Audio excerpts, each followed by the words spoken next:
This video is brought to you by Props for Progress. Enter to win free block and strap set. yogatraveler.net/yogaprops. Hello, let's modify baddha Konasana or bound angle pose, or even called Cobbler's pose. Fun little fact about this pose, where this pose originated in India, the cobblers used to take the shoes in between their feet and hold them in place so they could work on the shoes, hence called Cobbler's pose. So let's talk about it. As you see me sitting here in the pose, I can't bring my knees down. Maybe some of you are like me.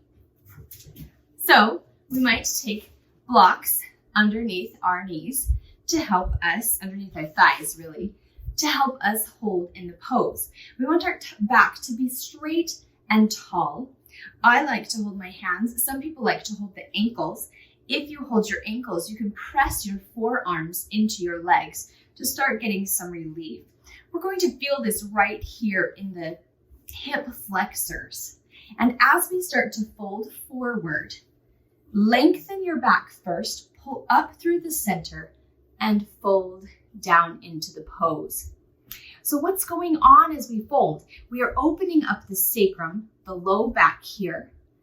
We are reaching our body long, our long back. So I'm using my elbows to press against my legs to get some length and to roll my shoulders back to create space for my neck so I don't get this kind of sensation.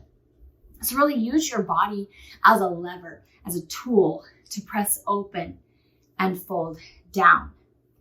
And some of us might be able to bring the nose to the floor. Not me. Another thing you can do with the block is to take the block to the floor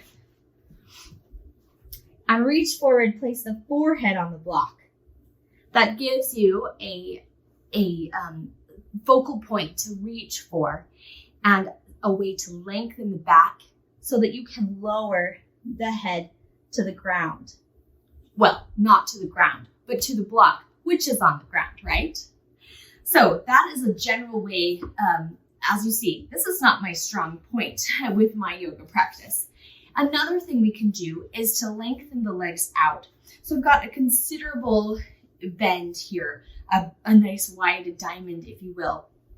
And then as we fold forward, let's allow our back to round. Let's let the head fall down, loose through the neck, loose through the hips as we fall and fold forward. This won't do quite as much for the hip flexors here. It won't open as much, or the groin, but it is going to open up the sacrum and be gentle on that back. So you might decide where you want your focus to be. Do you want to work on your hips and inner thigh, or would you rather have some relief from back pain? Both are good. They're just different, and they're all beneficial for our yoga practice. So go ahead and try baddha Konasana today, bound angle pose or cobbler's pose. Grab some blocks, place some support for you, and feel that nice stretch opening up through our hips and our back.